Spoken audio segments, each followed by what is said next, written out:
Why does 4K footage sometimes look worse than 1080p? In today's episode, we're going to explain everything about video basics. And by the end of this video, you will understand how to choose the right settings without frying your camera, your computer, or your brain. As always, this video is divided into chapters, so feel free to jump between them. Starting with, what is video? Video is a sequence of photos, or what we call frames, that are shown one after another in a really fast way, like a couple of frames per second. And it's actually the unit that we measure video frames in, which is FPS, or frames per second. And because video is a series of still images, all the settings that you apply on your photos will apply on your videos. So a slower shutter speed will result in more motion blur, a tighter aperture will result in less light and a deeper depth of field, and the higher ISO will result in more noise. There's no magic in it, exactly the same as photography. So if you understand photography, you understand half of video. And today we're going to explain the other half. Going into the second part, which is resolution. Resolution, we all know it. There's 1080, 4K, there are the screens, there are the phones, there are the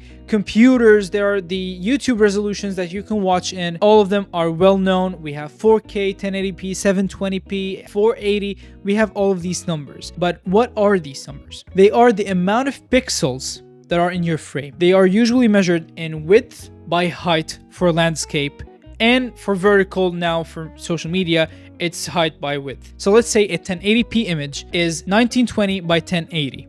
That's the width of 1920 pixels by 1080 pixels. We have a couple of standard resolutions that we usually use, like SD, which is the old 640 by 480, 720p, which is HD, which is 1280 by 720. We have Full HD, which is 1920 by 1080p, which is the standard at the moment, and the new standard, which is 4K, or what we call Ultra HD, which is 3840 by 2160. Now, the higher the resolution, the more pixels that we will have, which will result in a more detailed image, or what we call it a sharper image, but it's not quite as sharp as some 1080p images. That's why we'll explain all that in the final chapter. Now, shooting in 4K has its own advantages and disadvantages. As good as it looks on screen, people don't usually notice that, and it will result in a higher storage usage. It will result in more heat in your camera. Modern cameras are usually overheating in 4K, especially in higher frame rates. It will cause more stress on your laptop while editing and processing the footage. And as I said before, people are not usually noticing the difference. This video,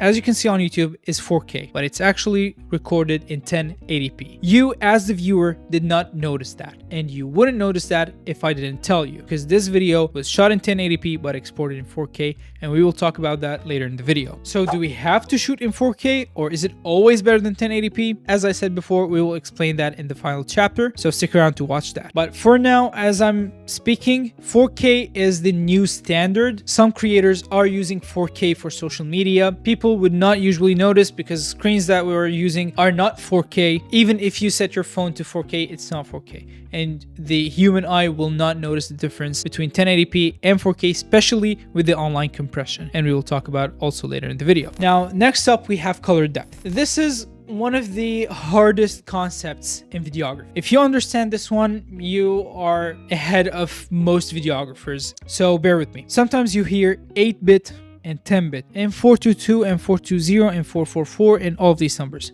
I'll explain 10-bit and 8-bit because they are the most important factors, right? When we say bit, this is the bit depth or color depth. Color depth or bit depth is the amount of colors that each pixel can store. 8-bit usually has 16.7 million colors. It's the standard, it's fine. Most of our phones and screens show 8-bit colors. Now, 10-bit will give you more flexibility because it has over 1 billion colors. Sometimes, and I think right now it's applicable on YouTube, you see something called banding.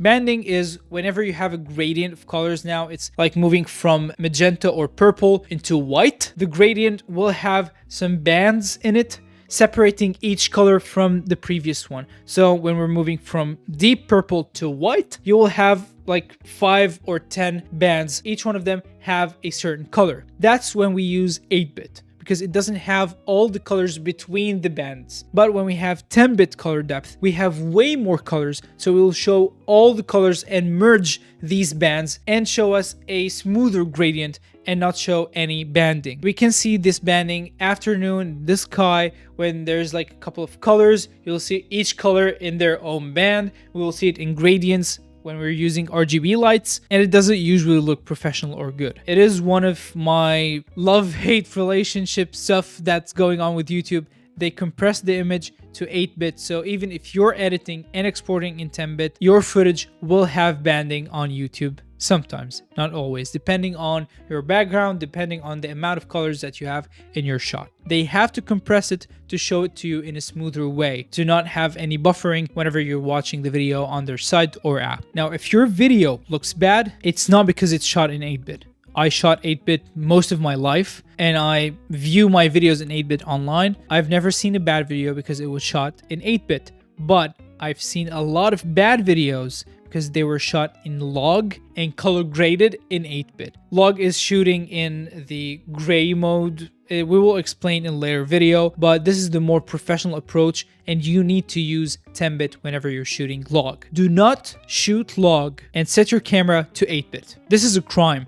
Do not do it. You won't be able to use the full potential and capacity of log if you're shooting in 8-bit. Always use it with 10-bit or higher. 10-bit footage will give you more color, more flexibility to color grade smoother gradients in skies and RGB colors, but it will be heavier for color grading, so you need a good laptop to color grade 10-bit footage. A bad image is usually a result of bad lighting, bad exposure, bad settings. You're not able to know what you're shooting beforehand, and you just set up the whole thing in a ridiculous way, and you said, oh, it's because I shot 8-bit. No, it's not. It's because of your skills. You're lacking the skills to shoot a good video. It's not because 8-bit. 8-bit will result in a couple of banding in colors. It won't result in a bad image. It won't result in a bad resolution. It is only related to colors. Always shoot in 10-bit if you can. Next up, we have frame rates. I explained frame rates in a previous video. Go watch it. In the first episode, I explained ISO, shutter speed, aperture, and frame rates. Now I'll explain frame rates in a more scientific way, not in a more general way like we did before. Frame rates are the amount of frames or pictures that your camera will take to make the video.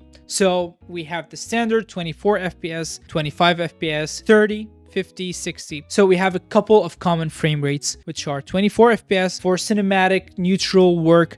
We watch most of our movies in 24 FPS. 25 FPS for TV in most countries. 30 FPS for TV, and some YouTubers use 30 FPS like MKBHD. I like 30 FPS when I'm in a NTSC region. There's NTSC and PAL. These are two regions. So NTSC for North America and a couple of countries that I'll add up here. I explained NTSC and PAL in the previous video, so go watch it after this one. We have the 25 and 30 for TV, 30 in Northern America and some countries. We have 60 and 50 FPS, also 50 for PAL and 60 for NTSC, which is Northern America and the other countries. These are used more for smooth movements like games, live streams, sports, or if you want to shoot slow motion. Now, this is the technical part that we need to speak about. Higher frame rates will give us a more realistic movement. People don't like to watch realistic movements. People usually want to watch something that's comfortable, relatable to our eyes, like 24 or 25 or even 30 FPS. 50, 60, 100, 120, 200 or 240 FPS. These are more realistic options. We don't like to watch these. And most of our screens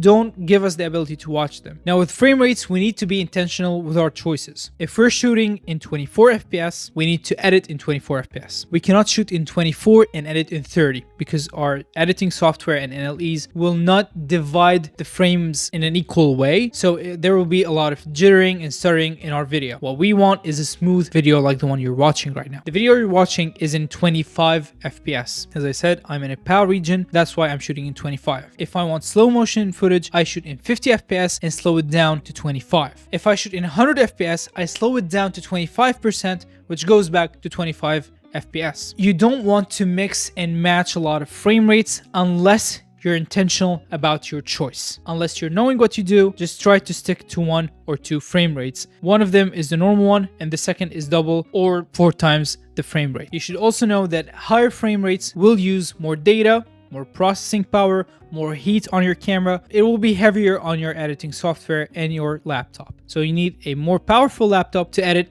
240 FPS 4K footage compared to 24 FPS 1080p footage. And you will need bigger storage to store all of these videos. Now the fifth and final part, bitrate. Bitrate is the amount of data that you're collecting or storing whenever you are recording video. Total data is the resolution by color depth by frame rate. You don't need this equation. What you need to know is that any of these things, resolution, color depth, and frame rate, if you go up with, you will use more data. So the bitrate will be higher. We say bitrate because it's measured in megabits per second. So the bitrate is the amount of data per second that you're recording. A higher bitrate will result in a higher resolution and a higher quality video. That's why some 4K footage will look worse than some 1080p footage, because the 1080p footage will have a higher bitrate than the 4K footage. This is actually the compression part that YouTube and Instagram do. So when we say YouTube compresses the video and destroys the quality, we mean that they lower the bitrate in order to show the video smoothly on their platform. Now, what our cameras usually do is record what changes.